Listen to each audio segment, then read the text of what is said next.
आप दोस्तों कहानी पूरी सुनिएगा, आपको बहुत पसंद आएगी। नमस्ते दोस्तों, मेरा नाम रिया है। ये कहानी मेरे दादा और मेरी मम्मी की। मेरा परिवार छोटा सा था। मेरे दादा जिनकी उम्र 62 साल की थी, मेरी मम्मी जो 38 साल की थी, मेरा बड़ा भाई राहुल जो 25 साल का है और विदेश में नौकरी करता है, और मैं 20 साल की रिया। मेरी दादी की मौत 10 साल पहले हो चुकी थी। वो एक हादसे में चली गई थी और उसके बाद से दादा अकेले रह गए थे। मेरे पापा भी हमें छोड़कर जा चुके थे। मैं तब सिर्फ 5 साल की थी जब वो एक बीमारी से गुजर गए। मेरे दादा का नाम प्रकाश है। वो लंबे चौड़े थे, उम्र के हिसाब से मजबूत। उनकी भूरी आंखों में एक गहराई थी और उनकी आवाज में एक अजीब सा आकर्षण। लोग कहते थे कि वो जवानी में बहुत हैंडसम रहे होंगे। मम्मी का नाम अनिता है। वो बहुत खूबसूरत थी। गोरा रंग, लंबे काले बाल और एक मुस्कान जो किसी का भी दिल जीत ले। वो उदास रहती थी, शायद पापा की याद या शायद कुछ और। लेकिन सच तो मुझे बाद में पता चला जब मैं कॉलेज में थी, पहले साल की पढ़ाई कर रही थी। राहुल विदेश में था पिछले 2 साल से, लेकिन उसकी गैर मौजूदगी में घर में एक खालीपन और बढ़ गया था।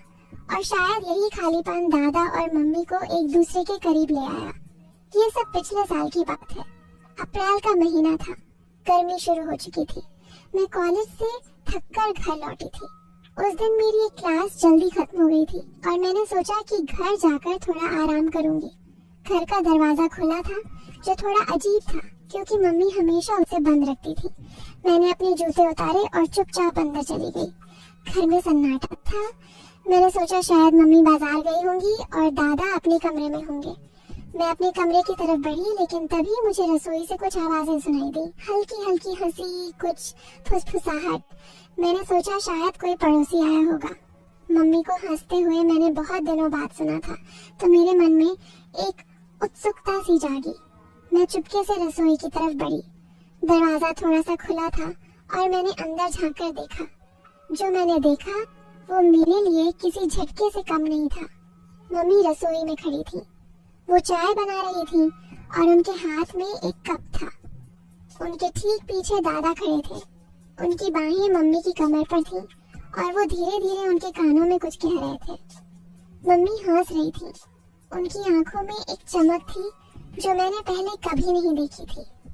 दादा का चेहरा मम्मी के कंधे के पास था और वो धीरे से उनकी गर्दन के पास अपनी नाक ले गए। मम्मी ने हल्के से अपनी आंखें बंद की, जैसे वो उस पल को महसूस कर रही हो। ये सब इतना अजीब था कि मैं समझ ही नहीं पाई कि क्या हो रहा है। मेरा दिल जोर जोर से धड़क रहा था। मैं चुपचाप पीछे हट गई और अपने कमरे में चली गई। मैंने दरवाजा बंद किया और बिस्तर पर बैठ गई। मेरे दिमाग में सवालों का तूफान उठ रहा था। क्या मैंने जो देखा वो सच था?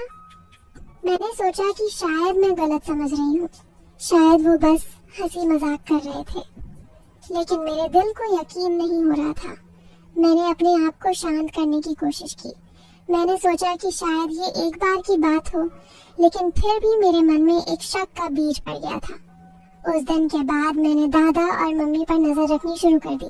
अगले कुछ दिन मैंने गौर किया कि दिन में सब कुछ सामान्य था। मम्मी सुबह उठती, नाश्ता बनाती, दादा को चाय देती, दादा अपने अखबार में खोए रहते और मम्मी घर के काम में लगी रहती। लेकिन कुछ तो बदला हुआ था। दादा की आंखों में एक चमक थी जो पहले नहीं दिखती थी। वो मम्मी से बात करते वक्त थोड़ा ज्यादा मुस्कुराते थे। मम्मी भी पहले से ज्यादा खुश लग रही थी। वो गुनगुनाती रहती, अपने बालों को बार बार संवारती और कभी कभी दादा की तरफ देखकर हल्के से मुस्कुरा देती। ये सब छोटी छोटी चीजें थी, लेकिन मेरे शक को और गहरा कर रही थी। एक शाम मैं अपने कमरे में बैठी किताब पढ़ रही थी। मम्मी ने कहा था कि वो पड़ोस में किसी से मिलने जा रही हैं और दादा अपने कमरे में थे। मैंने सोचा कि थोड़ा टीवी देख लूं। मैं हॉल में गई, लेकिन तभी मुझे मम्मी की चप्पलों की आवाज सुनाई दी। मैंने सोचा कि शायद वो जल्दी लौट आई। मैंने टीवी की आवाज कम की और चुपके से देखने की कोशिश की। मम्मी हॉल में नहीं थी। मैंने गौर किया कि दादा के कमरे का दरवाजा हल्का सा खुला था। मैं चुपचाप वहां तक गई। अंदर से मम्मी की धीमी आवाज आई, प्रकाश जी, कोई देख लेगा तो क्या सोचेगा? दादा ने हंसते हुए कहा, अनिता, रिया ऊपर है और बाहर कोई नहीं है, चिंता मत करो। मैंने दरवाजे की दरार से झांका। मम्मी दादा के पास बैठी थी। दादा का हाथ मम्मी के कंधे पर था और वो धीरे धीरे उनके बालों को सहला रहे थे। मम्मी का चेहरा थोड़ा लाल था और वो दादा की तरफ देखकर मुस्कुरा रही थी। फिर दादा ने अपना चेहरा मम्मी के करीब किया और मम्मी ने अपनी आंखें बंद कर ली। उनके बीच का वो पल कुछ ऐसा था जो मेरे लिए समझना मुश्किल था। मैं चुपचाप पीछे हट गई और अपने कमरे में आ गई। मेरा दिमाग सुन्न हो गया था। कुछ दिन बाद एक रात मैं देर तक पढ़ाई कर रही थी। करीब 11:30 होंगे। मैंने सोचा कि पानी पीकर सो जाऊं। मैं अपने कमरे से निकली और किचन की तरफ बढ़ी। तभी मैंने देखा कि दादा अपने कमरे से निकलकर मम्मी के कमरे की तरफ जा रहे थे। वो चुपचाप चल रहे थे जैसे किसी को पता न चले। मम्मी का कमरा पहली मंजिल पर था और दादा का कमरा नीचे। मैंने सोचा कि शायद उन्हें कोई काम हो, लेकिन फिर मैंने देखा कि मम्मी के कमरे का दरवाजा हल्का सा खुला और दादा अंदर चले गए। दरवाजा बंद हो गया। मैं वहीं सीढ़ियों पर खड़ी रह गई। मेरा दिल फिर से तेजी से धड़कने लगा। मैंने हिम्मत की और चुपके से मम्मी के कमरे के पास गई। दरवाजे के नीचे से हल्की रोशनी आ रही थी। मैंने कानों को दरवाजे से सटा दिया। अंदर से हल्की हल्की बातें सुनाई दे रही थी। मम्मी की आवाज, प्रकाश जी, अगर रिया को पता चल गया तो। और दादा की धीमी हंसी, अनिता, वो सो रही है, उसे कुछ नहीं पता। फिर कुछ देर के लिए सन्नाटा छा गया और फिर कुछ ऐसी आवाजें आई जो मेरे लिए समझना मुश्किल नहीं था। बिस्तर की हल्की चरमराहट, कोई चीज गिरने की आवाज और फिर मम्मी की धीमी सांसें। ऐसा लग रहा था जैसे वो दोनों एक दूसरे के बहुत करीब थे। मैं वहां से भागकर अपने कमरे में आ गई। मैंने दरवाजा बंद किया और बिस्तर पर लेट गई। मेरी सांसें तेज थीं और मेरा शरीर कांप रहा था। ये क्या था? मेरी आंखों के सामने वही सब घूम रहा था। रसोई में वो पल, हॉल में वो करीबी और पंप, और अब ये रात का सन्नाटा। मैं सो नहीं पाई। मेरे मन में गुस्सा था, शर्मिंदगी थी, लेकिन साथ ही एक अजीब सा खिंचाव भी था। मैं समझ नहीं पा रही थी कि मेरे साथ क्या हो रहा है। अगले दिन मैं कॉलेज गई, लेकिन मेरा ध्यान कहीं नहीं था। मेरे दोस्तों ने पूछा कि मैं उदास क्यों हूँ, लेकिन मैंने कुछ नहीं बताया। मैं बस सोच रही थी कि क्या करूँ। क्या मैं मम्मी से पूछूं या दादा से? लेकिन मेरे पास हिम्मत नहीं थी। और फिर एक अजीब बात हुई। मैं जब भी उस रात को याद करती, मेरा शरीर एक अजीब सी गर्मी से भर जाता। मेरे मन में कुछ गलत ख्याल आने लगे। मैं सोचने लगी कि क्या ऐसा होना गलत है? क्या प्यार और करीबी की जरूरत सबको नहीं होती? और फिर एक खतरनाक ख्याल मेरे दिमाग में आया, क्या मुझे भी किसी की जरूरत है? मैंने अपने दोस्त रोहन की तरफ ध्यान देना शुरू किया। वो कॉलेज में मुझसे अक्सर बात करता था। उसकी आंखों में वही चमक थी जो मैंने दादा की आंखों में देखी थी। वो हंसता, मेरे साथ मजाक करता और कभी कभी मेरे करीब आने की कोशिश करता। पहले मैं उसे दूर रखती थी, लेकिन अब मैं उसे रोक नहीं पा रही थी। एक दिन हम कॉलेज के बाद पार्क में बैठे थे। वो मेरे पास आया, उसने मेरे हाथ को छुआ। उसकी उंगलियां मेरी हथेली पर हल्के हल्के घूम रही थी और मेरे शरीर में एक अजीब सा कंपन हुआ। उसने धीरे से मेरे कानों में कहा, रिया, तुम बहुत खूबसूरत हो। मैंने कुछ नहीं कहा, बस उसकी आंखों में देखती रही और फिर मैंने खुद को उसके और करीब जाने दिया। उस दिन के बाद रोहन और मेरे बीच कुछ बदल गया। वो मुझे मैसेज करता, देर रात तक बातें करता। हम कॉलेज के बाद अक्सर मिलने लगे। एक बार उसने मुझे अपने घर बुलाया।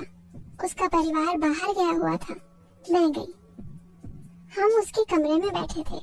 उसने मेरे करीब आकर मेरे कंधे पर हाथ रखा। उसकी सांसें मेरे चेहरे के पास थीं। उसने धीरे से मेरे गाल को छुआ और मैंने उसे नहीं रोका। वो पल कुछ ऐसा था जो मुझे गलत भी लग रहा था, लेकिन साथ ही एक अजीब सा सुकून भी दे रहा था। धीरे धीरे मैं रोहन के साथ ज्यादा वक्त बिताने लगी। हम कॉलेज के बाद कहीं न कहीं घूमने जाते। वो मुझे अपने दोस्तों से मिलवाता और मैं उसकी दुनिया में खोने लगी। लेकिन मेरे मन में हमेशा दादा और मम्मी की बात घूमती रहती।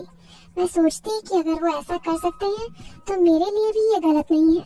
मैंने खुद को समझाने की कोशिश की कि ये सब सामान्य है, लेकिन कहीं ना कहीं मेरे अंदर का एक हिस्सा चीख रहा था कि मैं गलत रास्ते पर जा रही हूँ। एक रात मैं घर लौटी। मम्मी और दादा हॉल में बैठे थे। मम्मी दादा के लिए चाय बना रही थी और दादा उनकी तरफ देखकर मुस्कुरा रहे थे। मैंने गौर किया कि मम्मी की साड़ी का पल्लू थोड़ा नीचे सरक गया था और दादा की नजरें वहीं टिकी थी। मम्मी ने हल्के से अपने बालों को ठीक किया और दादा ने अपना हाथ मम्मी की तरफ बढ़ाया। मैं चुपचाप अपने कमरे में चली गई, लेकिन वो दृश्य मेरे दिमाग से नहीं गया। और फिर उसी रात रोहन का मैसेज आया। उसने लिखा, रिया तुम आज बहुत अच्छी लग रही थी, काश तुम मेरे पास होती। मैंने जवाब दिया, काश मैं भी तुम्हारे पास होती। और उस रात मैंने खुद को पूरी तरह बदलते हुए महसूस किया। कई महीने बीत गए। मैं रोहन के साथ अपने रास्ते पर चल रही थी और दादा मम्मी अपने रास्ते पर। रोहन के साथ मेरी नजदीकी अब एक आदत बन गई थी। मैं दिन में कॉलेज जाती, लेकिन मेरा मन कहीं और रहता। क्लास में बैठकर मैं रोहन के मैसेज पढ़ती, उसकी बातों में खो जाती। वो मुझे हर दिन कुछ न कुछ ऐसा कहता जो मेरे दिल को छू जाता। एक दिन उसने मुझे फिर से अपने घर बुलाया। मैं गई। उसका कमरा हल्की रोशनी से भरा था और वहाँ एक अजीब सा सन्नाटा था। वो मेरे पास आया। मैंने कुछ नहीं कहा, बस खुद को उसके और करीब जाने दिया। वो पल कुछ ऐसा था जो मुझे हर बार और गहरे तक ले जा रहा था। मैंने अपनी आंखें बंद कर ली और उसकी छुआन को महसूस करने लगी। मेरे मन में एक सवाल उठा, क्या ये वही एहसास है जो मम्मी को दादा के पास ले जाता है? लेकिन मैंने उस सवाल को दबा दिया। उस दिन के बाद मैं और डूब गई। रोहन मेरे लिए सब कुछ बन गया था। मैं देर रात तक उसके साथ बाहर रहती और घर लौटने का मन ही नहीं करता था। घर का माहौल अब पहले से भी ज्यादा अजीब हो गया था। मम्मी और दादा अब मेरे सामने भी कम सावधान रहने लगे थे। मेरे मन में गुस्सा था, लेकिन साथ ही एक अजीब सा खिंचाव भी। मैं सोच रही थी कि क्या उन्हें अब कोई डर नहीं है? क्या वो सोचते हैं कि मुझे कुछ पता नहीं? और फिर मेरा दिमाग रोहन की तरफ चला गया। उसकी बातें, उसकी छुआन और वो पल जो मुझे हर बार और गहरे तक ले जा रहे थे। मैंने खुद को समझाने की कोशिश की कि अगर मम्मी और दादा ऐसा कर सकते हैं तो मेरे लिए भी ये गलत नहीं है। लेकिन मेरे दिल का एक कोना चीख रहा था कि मैं गलत रास्ते पर जा रही हूँ। फिर एक रात मैं देर से घर लौटी। रोहन के साथ एक पार्टी में गई थी और वहाँ का माहौल मुझे और उलझन में डाल गया था। मैंने देखा कि मम्मी का कमरा बंद था और दादा अपने कमरे में नहीं थे। मैं चुपचाप मम्मी के कमरे के पास गई। दरवाजे के नीचे से हल्की रोशनी आ रही थी। मैंने कानों को दरवाजे से सटा दिया। अंदर से मम्मी की धीमी आवाज आई, प्रकाश जी आज थोड़ा जल्दी, रिया कब आ जाए पता नहीं। दादा ने हंसते हुए कहा, अनीता वो अपनी दुनिया में खोई है, उसे क्या पता। फिर सन्नाटा छा गया। मैं समझ गई कि वो फिर से उसी दुनिया में खो गए थे। मैं अपने कमरे में गई और बिस्तर पर लेट गई। मेरे मन में एक तूफान उठ रहा था। मैं सोच रही थी कि क्या ये सब मेरे सामने भी खुलकर होगा। और फिर रोहन का मैसेज आया। उसने लिखा, रिया आज रात तुम बहुत अच्छी लग रही थी, काश तुम मेरे पास रुक जाती। मैंने जवाब दिया, काश मैं भी रुक पाती।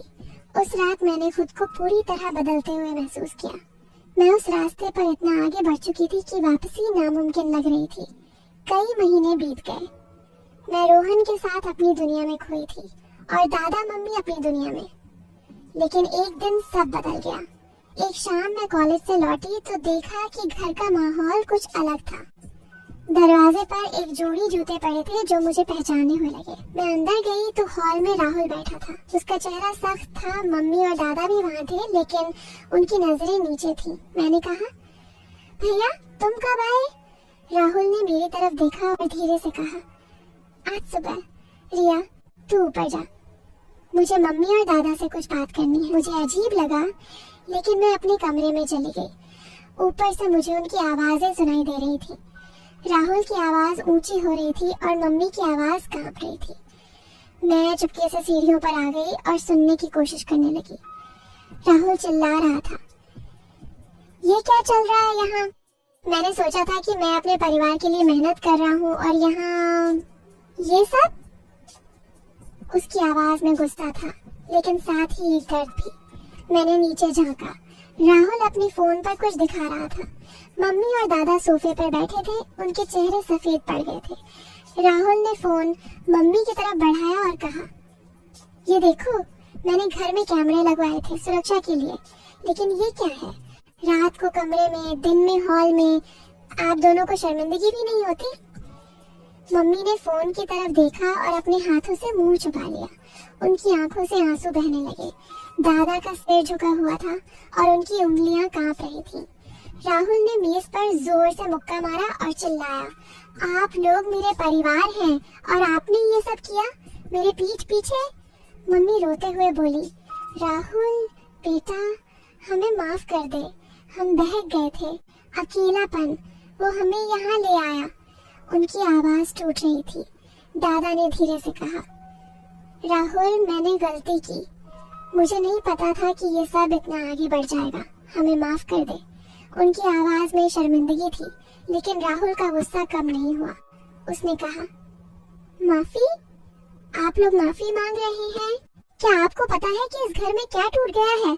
रिया तक इसकी चपेट में आ गई है। मैं सुन रही थी और मेरे पैर कांपने लगे। राहुल ने मुझे आवाज दी, रिया नीचे आ। मैं डरते डरते नीचे गई। राहुल ने मेरी तरफ देखा और कहा, रिया तू भी बता, ये सब कब से चल रहा है और तू कहाँ तक भाग गई? मैं रो पड़ी। मैंने सब बता दिया, रसोई में वो पल, रात का सन्नाटा और रोहन के साथ मेरी गलतियाँ। राहुल का चेहरा लाल हो गया। उसने अपने बाल खींचे और कहा, ये मेरा परिवार है। मैं विदेश में दिन रात मेहनत करता हूँ और यहाँ सब कुछ बर्बाद हो रहा है। मम्मी ने राहुल के पैर पकड़ लिए और रोते हुए कहा, बेटा हमें एक मौका दे दे, हम सुधर जाएंगे। दादा भी हाथ जोड़कर बोले, राहुल मैं बूढ़ा हूँ, मेरी गलती थी, मुझे सजा दे दे, लेकिन इस घर को बचा ले। लेकिन राहुल ने अपना चेहरा दूसरी तरफ कर लिया। उसकी आंखों में आंसू थे, लेकिन उसका गुस्सा कम नहीं हुआ। उसने कहा, नहीं, ये माफी की बात नहीं है, ये अपराध है और इसके लिए आपको सजा मिलेगी। अगले दिन सुबह राहुल ने पुलिस को फोन किया। 2 पुलिस वाले घर आए, एक इंस्पेक्टर और एक कांस्टेबल। राहुल ने उन्हें फोन में कैमरे की फुटेज दिखाई। इंस्पेक्टर ने फुटेज देखी और कहा, ये गंभीर मामला है, हमें इन दोनों को थाने ले जाना होगा। मम्मी और दादा चुपचाप बैठे थे। मम्मी की आंखों से आंसू बह रहे थे और दादा का चेहरा पत्थर की तरह सख्त हो गया था। पुलिस ने दोनों को हथकड़ी लगाई। मम्मी ने मेरी तरफ देखा और धीरे से कहा, रिया हमें माफ कर देना। लेकिन मैं कुछ नहीं बोल पाई। मोहल्ले में हंगामा मच गया। पड़ोसी बाहर निकल आए और लोग कानाफूसी करने लगे। पुलिस की गाड़ी में मम्मी और दादा को बिठाया गया। राहुल मेरे पास आया और कहा, रिया ये सही है, उन्हें अपनी गलती की सजा मिलनी चाहिए। मैं बस चुपचाप रो रही थी। कुछ दिन बाद कोर्ट में केस चला। जज ने फुटेज देखी और दोनों को दोषी पाया। दादा को 2 साल की सजा सुनाई गई और मम्मी को 1 साल की। जज ने कहा, ये सिर्फ नैतिक गलती नहीं, ने नहीं, बल्कि कानून का उल्लंघन है। समाज में ऐसे रिश्तों को बर्दाश्त नहीं किया जा सकता। जब मम्मी और दादा जेल चले गए, घर में सन्नाटा छा गया। राहुल मेरे पास बैठा और कहा, रिया मैं जानता हूँ कि तूने बहुत कुछ देखा, तू भी बहक गई थी, लेकिन अभी भी वक्त है। मैंने रोते हुए कहा, भैया मैं गलत रास्ते पर चली गई थी, मुझे माफ कर दो। राहुल ने मेरे कंधे पर हाथ रखा और कहा, रिया मैं तेरा भाई हूँ, मैं तुझे कभी अकेला नहीं छोड़ूंगा। लेकिन हमें ये समझना होगा कि गलत रास्ते हमें सिर्फ बर्बादी की तरफ ले जाते हैं। उस दिन के बाद राहुल ने मेरी पढ़ाई पर ध्यान लगवाया। मैंने रोहन से सारी बातें खत्म कर दी। धीरे धीरे मैं अपनी जिंदगी को फिर से पटरी पर लाने की कोशिश करने लगी। लेकिन जो हुआ वो मेरे दिल से कभी नहीं निकला। दोस्तों, ये कहानी मेरे परिवार की थी। इसमें गलतियां थी, दर्द था और एक सबक भी था। मैं आपसे कहना चाहती हूँ कि अगर हमारे आसपास कोई गलत रास्ते पर जा रहा हो तो हमें उसे सजा देने से पहले समझाने की कोशिश करनी चाहिए। प्यार और करीबी की जरूरत सबको होती है, लेकिन उसे सही रास्ते पर ले जाना हमारी जिम्मेदारी है। अगर हम किसी को सही वक्त पर रोक लें तो शायद एक परिवार टूटने से बच जाए। ये कहानी हमें सिखाती है कि गलतियां इंसान से होती हैं, लेकिन उन्हें सुधारने का मौका भी हमें ही देना चाहिए। तो दोस्तों, ये थी मेरी कहानी। उम्मीद है आपको ये पसंद आई होगी। अगर आपको ये कहानी अच्छी लगी तो इसे लाइक करें, अपने दोस्तों के साथ शेयर करें और नीचे कमेंट में बताएं कि आपको इसमें सबसे ज्यादा क्या पसंद आया। और हाँ, अगर आपने अभी तक मेरे चैनल को सब्सक्राइब नहीं किया है तो अभी सब्सक्राइब कर लीजिए, ताकि ऐसी ही रोचक कहानियाँ आप तक पहुँचती रहे। मिलते हैं अगली कहानी में। नमस्ते।